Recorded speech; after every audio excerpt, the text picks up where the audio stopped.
Hey everybody, it's day 8 of the governor's stay-at-home order. I hope you're all staying safe and also practicing physical distancing.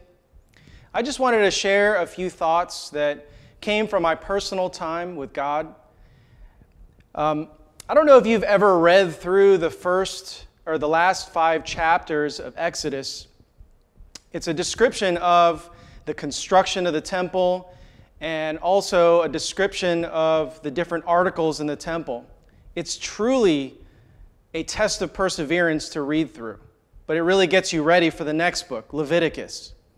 But I love how Exodus ends.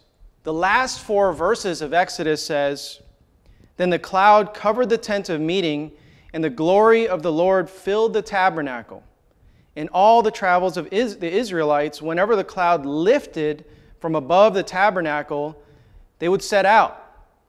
But if the cloud did not lift, they did not set out. So the cloud of the Lord was over the tabernacle by day, and fire was in the cloud by night, in the sight of the Israelites during all of their travels."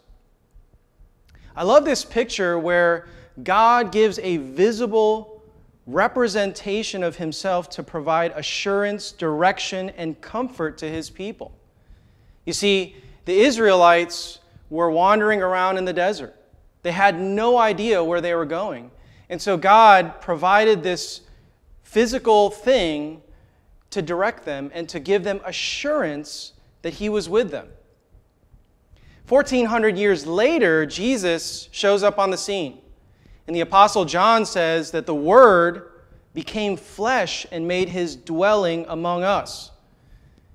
And the unique thing about this is that John is sort of capturing this Old Testament language to describe what Jesus was doing here on earth. That he was providing the comfort, the assurance, and the confidence and direction that we need. And that's exactly what we need during this time of uncertainty. We feel directionless. We feel as if we don't know where all of this is heading. And yet God gives us comfort through Jesus. I don't know how all of this is going to turn out. None of us do. But I look forward to how God will use this in our lives. Already we're seeing so many amazing things that God is doing through this very trying circumstance.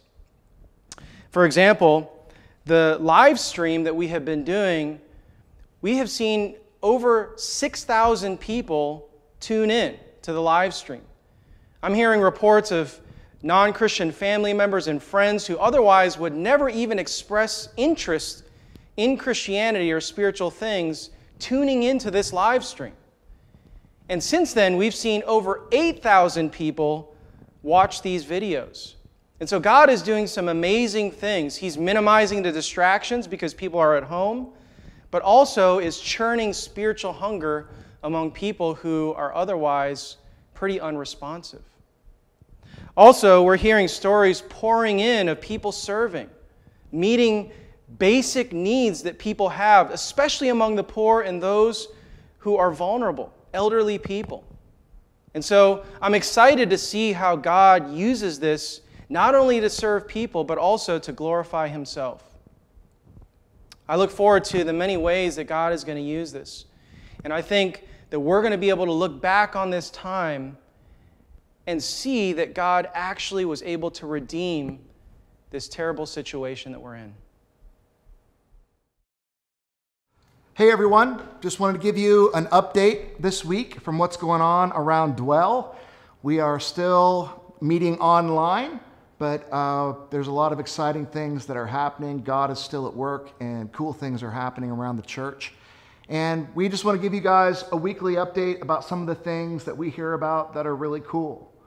One of the things that Jesus said is that people will know us by our love for one another. And times like this are great opportunities to demonstrate God's love to those who don't know him. We've had people writing love notes to seniors. The seniors at Wesley Glen are literally stuck in their rooms. They can't even eat meals together. They're lonely. And we've had people writing encouragement letters to senior citizens at Wesley Glen, and that's been super cool. We've had people volunteering at food pantries, again, taking every precaution, but doing what needs to be done to help people get the food that they need. We still have people volunteering and doing Meals on Wheels routes. That's been really cool. You may have heard about the Benevolence Fund. We've raised over $100,000 to help people who are in our fellowship who are hurting because their jobs have been taken away. There's been a tremendous outpouring there. It's been super cool, super excited. It's amazing to see what happens with our church when people get motivated and they want to do something. Galatians 6, 9 through 10 says, "Let us not lose heart in doing good, for in due time we will reap if we do not grow weary. So then, while we have the opportunity, let us do good to all people, and especially to those who are in the household of faith." This is, I wish you guys could see. I wish you could, to be in the place where the emails come in and you just get to have little snippets of what's happening all over the fellowship, all over the city, where people are finding creative and cool ways to show love, to serve, to continue to fellowship with one another. It's so sweet. It's so amazing. As hard as it is, and as much as we're all going stir crazy, there's so many cool things. If you want, we still have opportunities and needs for people to deliver groceries for seniors. There's people that are going out and helping our seniors to not have to go out and do shopping and be at risk.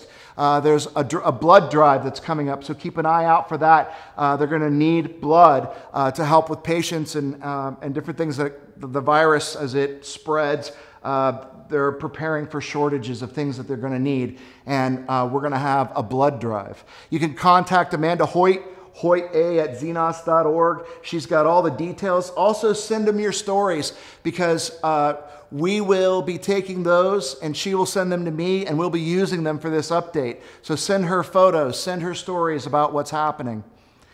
We also, my kids have started calling our church Zoomnos Christian Dwellowship. And it's because everyone is doing so much online. It's a poor substitute for face-to-face interactions. I think I'm going to be hugging everyone I see for months after we're allowed to again. But it's been really cool. Lots of stories about groups, cell groups, home churches, people getting together online, reading the Bible, having good conversations, hanging out. Tune in Thursday nights, 8:15, Sunday nights at 8:15. We've had thousands of people tuning into both teachings, stories pouring in again about my family, my friends, people I thought would never hear a teaching, would never come out to a meeting, are tuning in and hearing the gospel, hearing things online and seeing teachings, and they are starting conversations. So that's been super sweet, and we'll see you online.